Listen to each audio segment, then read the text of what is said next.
Ravi Prakash Siliconandhra hospital Kuchipudi super speciality వైద్య సేవలు పూర్తిగా ఉచితం. అందరికీ నమస్కారం. ముందుగా రాష్ట్రంలో ఉన్నటువంటి మత్స్యకార సోదరీమణులందరికీ రాష్ట్ర ప్రభుత్వం తరపున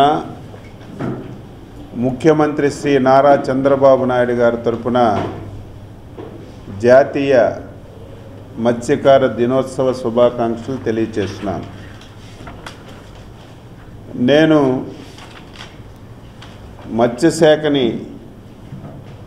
బాధ్యతలు తీసుకున్న తర్వాత ఈరోజు మా కమిషనరేట్లో డీటెయిల్గా రివ్యూ చేయడం జరిగింది. చాలా బాధ ఆవేదన కలుగుతుంది. ఆంధ్రప్రదేశ్ రాష్ట్రానికి, అందులో మత్స్యశాఖలో ఎక్కువ అవకాశాలు ఉన్నటువంటి రాష్ట్రం ఈ రాష్ట్రం. దాదాపుగా 974 కిలోమీటర్లు సుదీర్ఘమైనటువంటి తీర ప్రాంతం ఉంది. అందులో 10-12 జిల్లాలు ఈ తీర ప్రాంతానికి ఆనుకున్నటువంటి జిల్లాలు. దీన్ని మనం డెవలప్మెంట్ చేసుకోగలిగితే, దీనిలో ఉన్నటువంటి అవకాశాలన్నీ కూడా మనం సద్వినియోగం చేసుకోగలిగితే మత్స్యకార కుటుంబాలకి మేలు చేయడమే కాకుండా రాష్ట్ర ఆదాయాన్ని పెంచుకోవడానికి అనేకమైనటువంటి మార్గాలు ఉన్నాయి. లాస్ట్ 5 ఇయర్స్ చెప్పాలంటే డిపార్ట్మెంట్ ఉందో లేదో అనే స్థాయికి తీసుకెళ్లారు. ఈరోజు రివ్యూ చేస్తుంటే చాలా బాధాకరమైనటువంటి విషయాలు బయటపడ్డాయి. ఈ దేశంలో అనేక రాష్ట్రాలు ఉన్నాయి, తీర ప్రాంతం ఉన్నటువంటి రాష్ట్రాలు. వాటికంటే మిన్నగా తీర ప్రాంతం ఉన్నటువంటి మన రాష్ట్రాన్ని చూస్తే ఆవేదన కలుగుతుంది. ఫర్ ఎగ్జాంపుల్గా 974 కిలోమీటర్లు ఉన్నటువంటి ఆంధ్రప్రదేశ్ రాష్ట్రంలో 4 హార్బర్స్ ఉన్నాయి. అందులో 2 పనిచేస్తున్నాయి, 2 పనిచేయటం లేదు. అదే మనం మిగిలినటువంటి రాష్ట్రాలు తీసుకుంటే కేరళ కానీ గుజరాత్ కానీ, ఈ 4 హార్బర్స్ చూస్తే యావరేజ్న 258 కిలోమీటర్లకి ఒక హార్బర్ ఉంది. అదే మనం కేరళకి వెళ్తే 27 కిలోమీటర్లకి ఒక హార్బర్ ఉంది. అదే గుజరాత్కి వెళ్తే 87 కిలోమీటర్లకి ఒక హార్బర్ ఉంది. అక్కడ మత్స్య సంపద ఎందుకు వస్తుందంటే, ఎన్ని హార్బర్లు మనం అన్ని క్రియేట్ చేసుకోగలిగితే అంత ఎక్కువ మత్స్య సంపదని మనం సేకరించడానికి అవకాశాలు ఉంటాయి. మన రాష్ట్రంలో ఈ మత్స్య సంపద డెవలప్మెంట్ కాకపోవడానికి కారణం పూర్తిగా ఇన్ఫ్రాస్ట్రక్చర్ లేదు, హార్బర్స్ లేవు, ల్యాండ్ సెంటర్లు లేవు. ఇటువంటి ఇబ్బందులన్నీ కూడా ఈ రాష్ట్రంలో ఉన్నాయి. ఈ ప్రభుత్వం వచ్చిన తర్వాత ఒక 4 హార్బర్స్ని టెండర్లు పిలిచారు. విచిత్రం ఏమిటంటే, ఇది ప్రైమ్ మినిస్టర్ గారు ప్రత్యేకంగా కేంద్ర ప్రభుత్వం నుంచి ఇచ్చినటువంటి పథకం. దానికి రాష్ట్ర ప్రభుత్వం 40% నిధులు జోడించాలి. ఈ 5 హార్బర్స్ కూడా టెండర్లు పిలిచారు. టెండర్లు కూడా చూస్తే ఆశ్చర్యం కలుగుతుంది. అర్హత లేని వాళ్ళకి 5 హార్బర్స్ కలిసి ఒకే ప్యాకేజ్ పెట్టి సొంత పార్టీకి చెందినటువంటి ఎమ్మెల్యే సోదరుడికి అప్పచెప్పారు. ఆయన యొక్క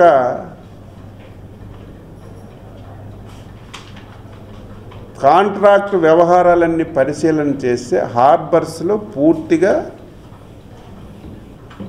ఎక్స్పీరియన్స్ లేనటువంటి వ్యక్తి, ఆ వ్యక్తికి సింగిల్ ప్యాకేజ్ ఇచ్చి కాంట్రాక్టర్ అప్పచెప్పారు. ఆయన ఒక్కొక్కరికి సబ్ కాంట్రాక్టులు ఇచ్చి ఈ హార్బర్స్ పనులన్నింటినీ కూడా ఆటంకం చేశారు. రెండవ ప్యాకేజీలో 4 పిలిచారు. ఆ 4 కూడా ఒకే ప్యాకేజీలు ఇచ్చారు. ఆ 4ంటికి ఎక్కడ పని ప్రారంభించలేదు, ఒక తట్టిడి మట్టి కూడా తీయలేదు. మొబిలైజేషన్ అడ్వాన్సులు 40% ఇచ్చి వాళ్ళకి మేలు చేకూర్చారు. ఇటువంటి పరిస్థితులన్నీ చూసిన తర్వాత చాలా బాధ, ఆవేదన కలుగుతుంది.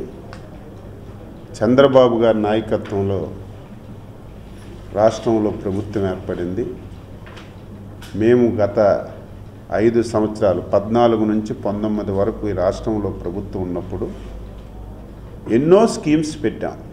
అన్ని స్కీమ్స్ ఎత్తేసారు. ఈరోజు స్పష్టంగా ఆదేశాలు ఇచ్చాం. 2014-19 ఈ రాష్ట్రంలో మత్స్యకారులకి ఎటువంటి స్కీమ్స్ ఉండేయో అవన్నీ కూడా పునరుద్ధరించమని చెప్పి ఆదేశాలు ఇచ్చాం.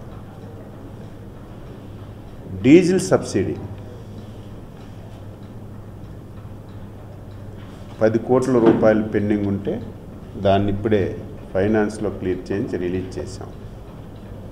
ఇంకొకటి, వేట నిషేధ సమయంలో ఎవరికైతే భృతి ఇచ్చారు అది కూడా ఒక ఫేక్గా తయారు చేశారు. అస్తవ్యస్తంగా ఉంది. చాలామంది తెలుగుదేశం పార్టీ సానుభూతి పరులకు కావాలని చెప్పి కూడా ఇవ్వలేదు. కొంతమంది అర్హత లేని వాళ్ళకి అర్హతగా చూపించి వారికి భృతి ఇచ్చారు. ఇప్పుడే ఒక డెసిషన్ తీసుకున్నాం. సమగ్రమైనటువంటి సర్వే మళ్ళీ చెయ్యమని చెప్పి ఆదేశాలు ఇచ్చాం. 20 రోజుల్లో ఈ రాష్ట్రంలో సమగ్రమైనటువంటి సర్వేని మళ్ళీ నిర్వహించి ఎవరికైతే భృతి రాలేదో వాళ్ళందరికీ మళ్ళీ భృతి వచ్చినట్టుగా చేయడం, ఎవరైతే అనర్హత కలిగిన వాళ్ళు ఉన్నారో వాళ్ళందరినీ తొలగించి 4 రోజులు ఆలస్యమైన సమగ్రమైనటువంటి సర్వే చేసి తెలుగుదేశం పార్టీ మేనిఫెస్టోలో ఇచ్చిన విధంగా 20,000 రూపాయలు భృతి ఇవ్వడానికి నిర్ణయం తీసుకున్నామని చెప్పి ఈ సందర్భంగా తెలియజేస్తున్నాను. ఇంకా చాలా ఉన్నాయి. ఇది మొదటి రివ్యూ. పూర్తిగా ఈ సబ్జెక్టు మీద అవగాహన వచ్చింది. నా ఆలోచన ఏమిటంటే 26 మెరైన్ పోలీస్ స్టేషన్స్ ఉన్నాయి తీర ప్రాంతం అంతా. ఈ 25 పోలీస్ స్టేషన్స్ పరిధిలో హార్బర్స్ కానీ, ఫిషింగ్ ల్యాండ్ సెంటర్ కానీ, జెట్టి ఏదో ఒకటి ఆ పోలీస్ స్టేషన్ ఉన్న ఏరియాలో మనం క్రియేట్ చేసుకోగలిగితే పోలీస్ స్టేషన్కి దీనికి అనుసంధానం అవుతుంది. మనకి మత్స్య సంపదను ఎక్కువగా సముద్రం నుంచి తీసుకురావడానికి అవకాశాలు ఉంటాయి. దీన్ని ఒకసారి స్టడీ చేసి మనం ఎంతవరకు చేయాలి, కేంద్ర ప్రభుత్వం నుంచి ఎంతవరకు సహాయం తీసుకోవాలని ఆలోచనతో కార్యక్రమాలన్నీ చేస్తున్నాం. ఏది ఏమైనా సరే జాతీయ మత్స్యకార దినోత్సవం రోజు ఈ రివ్యూ చేయడం ఆనందం.